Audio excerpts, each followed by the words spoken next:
अच्छा 12वीं की स्टूडेंट फाइल आपके यहाँ पर रजनीश दास के 83 पे छपे लेके आ चुके हैं। और साथ ही स्टूडेंट आपको बता दें कि ये आपका रियल पेपर ठीक है, ये आपका फेक पेपर नहीं। साथ ही आपको फेक पेपर समझना भी नहीं है, क्योंकि हम आपके लिए यहाँ पर ये पेपर लेके आ चुके हैं, बड़ी मेहनत से लाए हैं। ठीक है, आप यहाँ पर देख लीजिए पूरा का पूरा आपका पेपर आ चुका है। और साथ ही आप यहाँ पर इस पेपर याद कर लेते हैं तो आपके 80 में 80 मार्क्स आएंगे, क्योंकि पूरा हम आपके लिए यहाँ पर रियल पेपर लेके आ चुके हैं। आप यहाँ पर देख लीजिए 83 परीक्षा 2023-24 विषय रजनीश दास कक्षा 12वीं, पूर्णांक आपका 80 नंबर का रहेगा और समय आपका 3 घंटे रहने वाला। साथ ही कुल प्रश्न संख्या आपकी 23 रहेगी।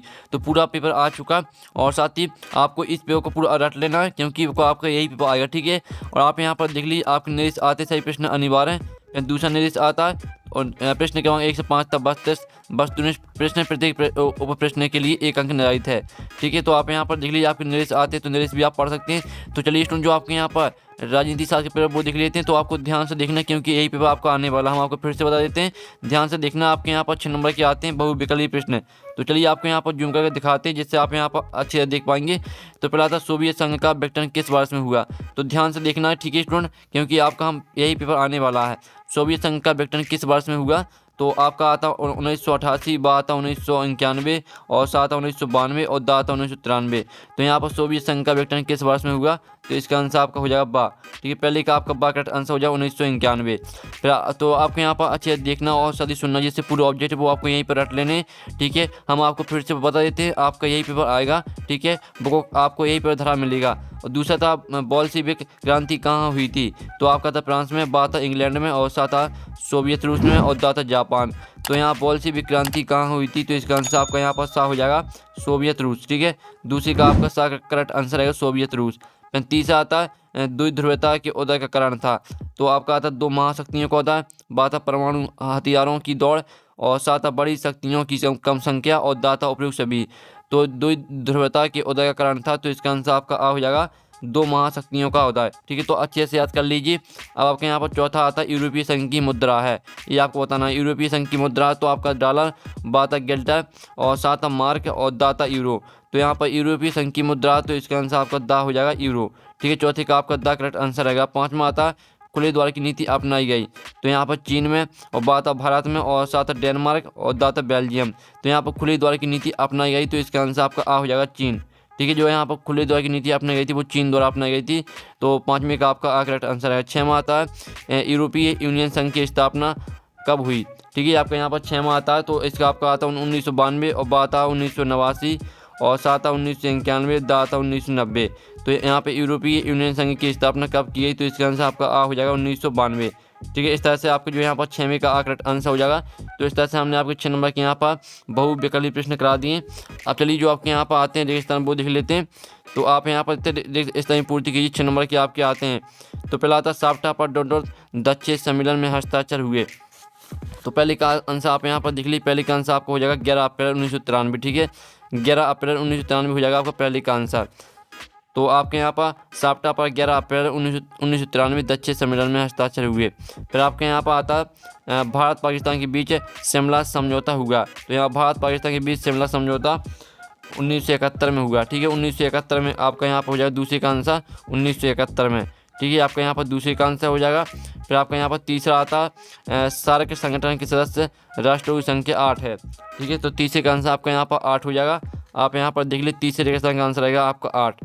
तो ध्यान से देख लीजिए और आपको इस पर पूरा रट लेना। ठीक है, आप यहाँ पूरी मार्क्स लेना चाहते हैं। तीसरे रेगिस्तान का आंसर आपका 8 हो जाएगा। फिर आपका यहाँ पर चौथा रेगिस्तान आता है सिक्किम डॉट में अलग राज्य बना। तो आपका यहाँ पर चौथे का आंसर रहेगा 15 मई 1975। ठीक है, 15 मई 1975 में यहाँ पर सिक्किम राज्य अलग राज्य बना था। ठीक है, 15 मई 1975 हो जाएगा आपका चौथे का आंसर।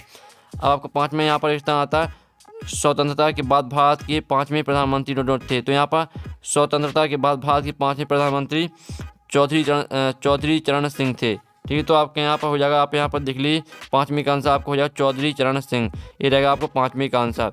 फिर आपका 6वां यहाँ पर आता है देशी रियासतों का भारतीय संघ में विलय हेतु तैयार सम्मत पत्र को दोनों कहा जाता है। तो 6वें का आंसर आपका रहेगा बाह्य विलय पद्धति। ठीक है, बाह्य विलय पद्धति कहा जाता है। तो 6वें का आंसर आपको हो जाएगा बाह्य विलय पद्धति।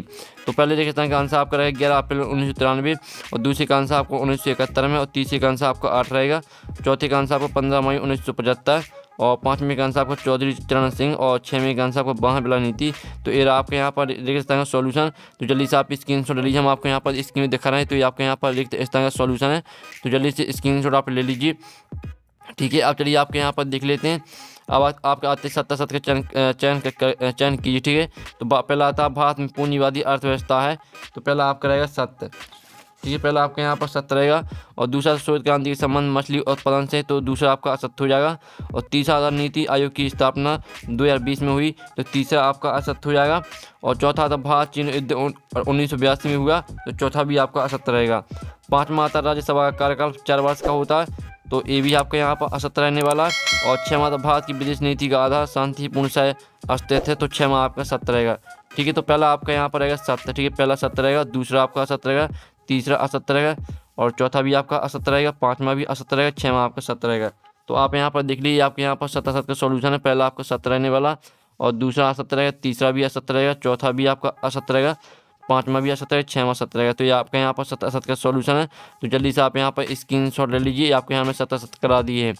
अब चलिए आपके यहाँ पर आती हैं सही जोड़ी बनाइए, जो कि आपकी कॉलम आ में दी गई श्रेणी, जो कि आपकी 7 नंबर की आती हैं। तो ठीक है, आप यहाँ पर देख लीजिए 7 नंबर की आपकी यहाँ पर आती है सही जोड़ी। तो पहले आती है मेघ मोहन रेखा, तो इसे मैच कर देना आपको भारत और चीन से, ठीक है। मेघ मोहन रेखा भारत और चीन से मैच कर देना। और आसियान का मुख्यालय, तो इसे आपको जकार्ता से मैच कर देना, ठीक है। जकार्ता से मैच करनी। दूसरी जो तीसरी आती है आसियान की स्थापना, तो इसे आपको अगस्त 1967 से मैच कर देनी है। जो चौथी आती है 18वां दक्षिण सम्मेलन, तो चौथी मैच करना आपको नेपाल से। और जो 5वीं आती है कारगिल युद्ध, तो इसे मैच कर देना आपको 1999 से। जो 6वीं आती है राजीव जयवर्धन समझौता, तो 6वीं आपकी हो जाएगी यहाँ पर 29 जुलाई 1987। और जो आती है 7वीं मुक्त व्यापार संधि, तो इसे मैच करना आप व्यापार को अधिक उदार बनाना। इस तरह से आपकी यहाँ पर हो जाती है सही जोड़ी कंप्लीट। आप यहाँ पर फिर से देख लीजिए, मेघ मोहन रेखा आपकी हो जाएगी भारत और चीन, आसियान का मुख्यालय जकार्ता, और आसियान की स्थापना तो अगस्त 1967 हो जाएगी। 18वां दक्षिण सम्मेलन आपकी हो जाएगी नेपाल। और कारगिल युद्ध आपका यहाँ पर क्या रहेगा 1999, जो आपका यहाँ पर कारगिल युद्ध हुआ था वो 1999 में हुआ था। और राजीव जयवर्धन समझौता, तो इसे आपको 29 जुलाई 1987 मैच करना। और मुक्त व्यापार संधि, तो इसे आपको यहाँ पर मैच कर देना, व्यापार को अधिक उदार बनाना। तो इस तरह से आपकी जो 7 नंबर की सही है वो कंप्लीट हो जाती हैं। और आपने अच्छे से देख भी लेंगे, स्क्रीनशॉट ले लीजिए। अब चलिए आपके आते हैं एक वाक्य में उत्तर लिखिए, जो 7 नंबर के आते पहला आता है नियोजन की परिभाषा लिखिए। तो जो पहले का आंसर सभी को कमेंट में लिखना, जिसको भी यहाँ पर नियोजन की परिभाषा पता हो वो कमेंट में लिख सकता है, ठीक है। सभी को कमेंट में लिखना, जिससे और स्टूडेंट की हेल्प हो जाए। फिर दूसरा आता है नीति आयोग का अध्यक्ष कौन होता है, तो यहाँ पर नीति आयोग का अध्यक्ष होता है प्रधानमंत्री, ठीक है।